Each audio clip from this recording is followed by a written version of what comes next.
Lathi charge, police की ओर से लाठीचार्ज,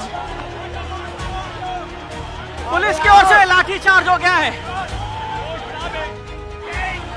एक निशान आपको यहाँ भी नजर आएगा, ये जब और बहुत ही बुरी तरीके से ये चोट लगी। राशिद, मैं चाहूंगा कि आप खुद बताएं इसके बारे में। उन्होंने मतलब ना सर देखा ना पैर देखा, जो सामने आया बस उन्होंने लाठी घुमाई है ऐसे करके। तो जैसे ही करीब 11, सवा 11, साढ़े 11 के आसपास अभिजीत दीपके ने अपना अनशन तोड़ा, उसके बाद स्टेज से चलो संसद के बैनर दिखाए जाने लगे और मन से अपील की जाने लगी कि संसद आपको चलना है। लेकिन पहले ही बैरिकेड पर लोगों को रोक दिया गया और अब जो है आरएएफ के जवान, दिल्ली पुलिस के जवान और उनके बीच में जो प्रदर्शनकारी हैं उनके बीच में संघर्ष देखने को मिल रहा है। तो अभी जो प्रदर्शनकारी हैं वो कोशिश कर रहे हैं कि ये जो घेरा बना हुआ है, 3 लेयर जो सुरक्षा का घेरा बना हुआ है, उसे तोड़कर वो आगे बढ़ें। लेकिन यहाँ पर आरएएफ और दिल्ली पुलिस की मौजूदगी है। इसके बाद 3 लेयर बैरिकेडिंग है और भी जो है व्यवस्था, सुरक्षा व्यवस्था यहाँ पर बनाई गई है दिल्ली पुलिस और आरएएफ की ओर से।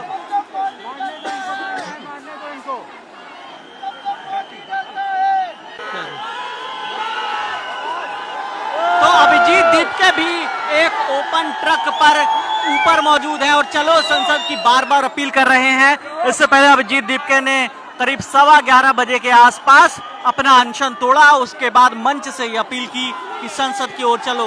लेकिन पहले ही बैरिकेड पर जो सुरक्षा घेरा बना है आरएएफ का, वहां रोक दिया गया। झड़प आप देखेंगे, नीचे लोग झड़प कर रहे हैं, संसद जाने की कोशिश कर रहे हैं। आप झड़प देखेंगे, सुरक्षा बल के जवान और प्रदर्शनकारियों के बीच धक्का मुक्की आपको नजर आ रही होगी अभी, और लगातार इस तरह का संघर्ष लोगों के बीच में चल रहा है।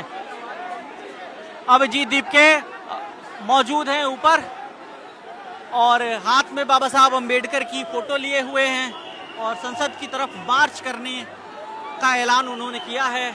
अब करीब 11:30 से ज्यादा का वक्त हो गया है और अब आरएएफ बार बार रोकने की कोशिश कर रही है और ये धक्का मुक्की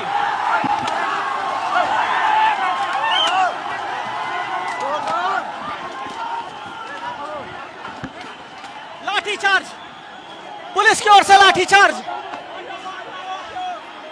पुलिस की ओर से लाठीचार्ज हो गया है। किसी को देख नहीं रहे और लाठीचार्ज ये पुलिस की तरफ से हुआ है। भीड़ उग्र हो गई है, पुलिस की ओर से लाठीचार्ज हुआ है।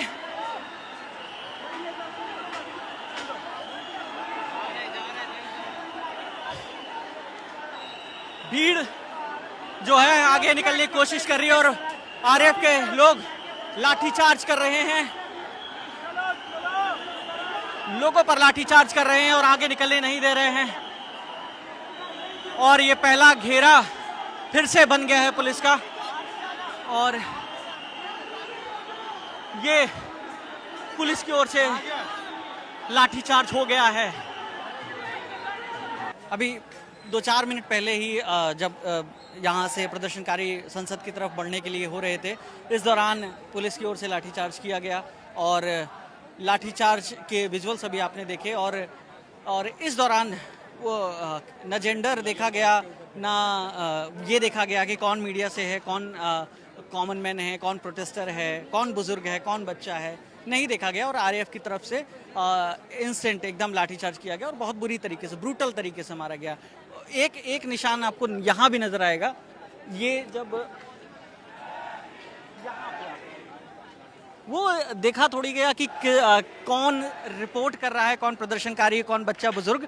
और जो कैमरे पर राशिद है, मैं राशिद को दिखाता हूँ आपको। राशिद बताएंगे उनके भी पाँव में लगी चोट, वो राशिद दिखाएंगे कि कहाँ और बहुत ही बुरी तरीके से ये चोट लगी। राशिद, मैं चाहूँगा कि आप खुद बताएं इसके बारे में।